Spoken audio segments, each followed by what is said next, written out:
Stubbs here, welcome back to another video, and this is going to be sort of like part 2 of my drifting tutorial that I've made about a year ago actually. So if you guys want to see that, if you want to check that out first of all before you watch this video, then go watch that. I'll put a link to it down in the description box below. But in this video, which I wanted to make actually a lot sooner than today, but sort of had problems with my PlayStation breaking and all that sort of stuff, so I wasn't able to upload for a while. But now I sort of wanted to bring this video out to you guys, and hopefully this will help you guys out even more when learning to drift in Gran Turismo 6. So, the last time I basically just got a bunch of questions, and in this video I'm sort of going to answer them in sort of video form, but still show you guys how to drift in Gran Turismo 6. So first of all, one of the main questions was, what sort of modifications did I have done to my RX-7, because they couldn't do the same thing with their RX-7 when they had theirs out. So this time I decided to show you guys a completely stock Nissan Silvia S15. So I'm going to show you guys in the car settings. The only thing that we've done to this is change the tires to Comfort Hard, which I wouldn't even recommend Comfort Hard. Maybe let's go to Comfort Soft actually. These will probably work a little bit better for, especially when learning how to drift. But let's keep these on Comfort Soft tires. Everything else is completely stock. I haven't even bought anything on this, so everything is on standard, as you can see here. There's absolutely nothing else done to this. So it has 246 horsepower as stock, and it's an S15. And let's go on the track so I can show you guys pretty much what I usually do to basically just learn how to drift. But basically what I did is not what I'm doing, because I'm sort of not a noob anymore. But that's sort of good. Anyway, so in the last video I basically showed you guys a bunch of, you know, different techniques on you know, basically just learning how to drift, which is pretty much what I'm going to do today. But I'm going to focus on basically just one main technique, which is called power over drifting. And I'll show you guys that once I'm on the track. But before we go there, let's go into driving options so I can show you guys some stuff here that a lot of people have still been asking me to this day in the comment section of the last video. Can I still drift with an automatic transmission? Yes.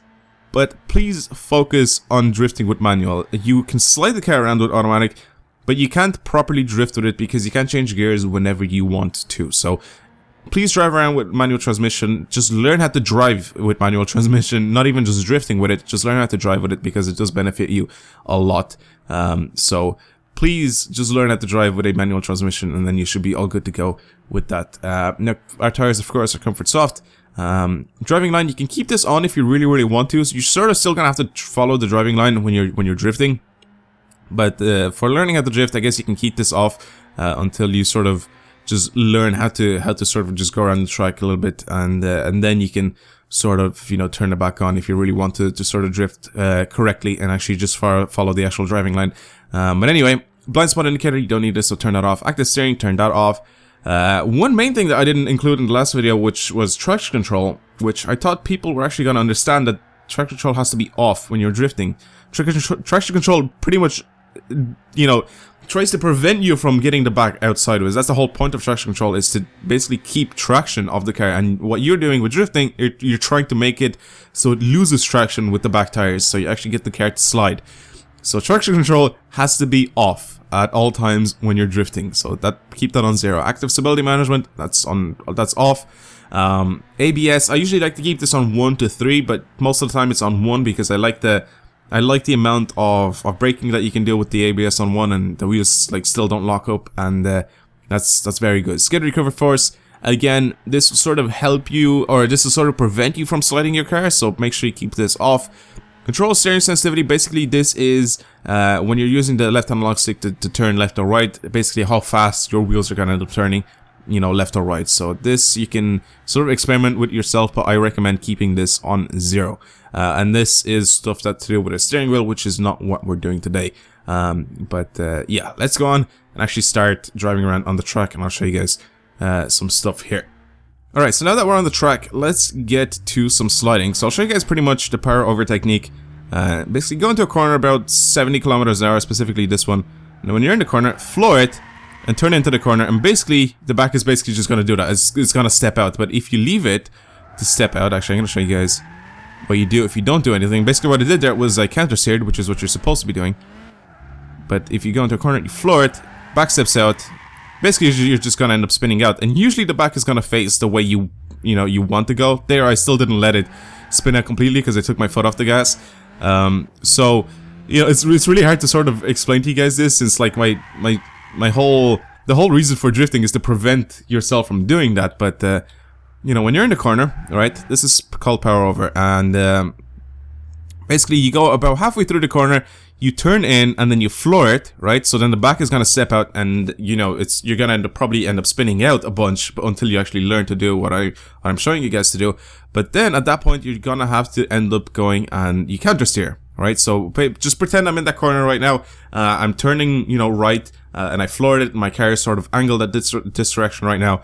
So what you're gonna have to do is you turn the wheel in the way of the exit of the corner, right? Actually, let me show you guys into the corner itself. What am I doing right now? Let me show you guys while I'm in the actual corner itself. So you end up going into the corner. The back steps out, so you're gonna end up looking something like this. As you can see, I already tried to sort of counter steer a little bit there because I didn't want it to spin out fully. So you're gonna end up basically looking like this on the exit of the corner, and if you keep it going this way without actually steering, or if you keep steering in this direction, you're basically just gonna end up spinning out. So what you want to do is you want to face the wheels towards the exit of the corner, which they're gonna end up facing that way, right? Hopefully that makes sense. Hopefully you guys are keeping up with me. So the wheels are going to end up facing towards the exit of the corner. So instead of the back going there before the front, basically the front is just going to end up, you know, evening out. Or basically the whole car is going to end up evening out, and then you're going to go with the front towards the exit. So that's pretty much what you guys are going to have to practice a lot. And it's pretty much nothing else for me to basically tell you guys about that bit there, but except for you guys to just go around and actually practice.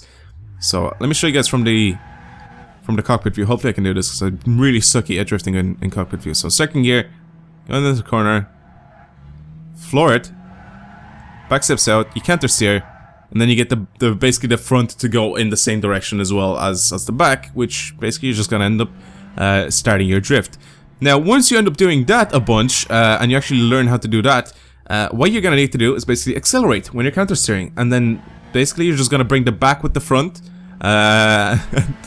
and you're gonna sort of just slide out of the corner. So go in, floor it, you accelerate, you counter steer, and then you end up perfectly straight on the way out. Well, you should be able to end up perfectly straight on the way out, but you still ended up going sideways in the corner itself. Now, when you're sort of initiating your drift, I guess you sort of have to just don't worry about that for the moment. But like I said, you know, you go into a corner, you floor it, you turn, you keep the gas on, and then you just counter steer. But there, I sort of let go of the gas way too early, so I messed up. I'm not used to driving like really low horsepower cars like this, so that's probably why I'm messing up a bunch here. But it's very easy to understand once you get to the actual track and you actually learn how to drift, or you actually do it yourself. You know, like just watching a video is a little bit more difficult. But we're in the corner, right? We're turning in. Accelerate, the back steps out, you counter steer.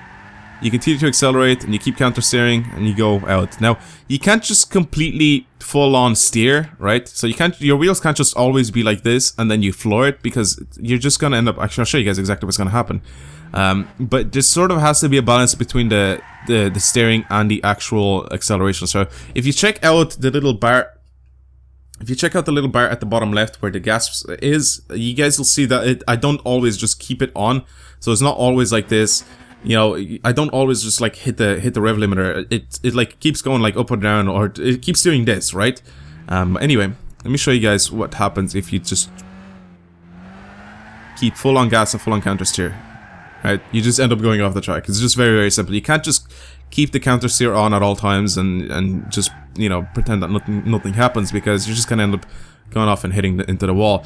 So basically, that's what your whole drift or beginning of your drift should look like, you know, right? When you're learning how to drift, that's called power over. So you get about to a certain point in the corner, you accelerate, and then the back steps out, and you start to control it throughout the corner. Now, usually I recommend doing power over drifts when you're sort of learning how to drift, and you know, you basically start it, like I said, around halfway through the corner. So check the minimap.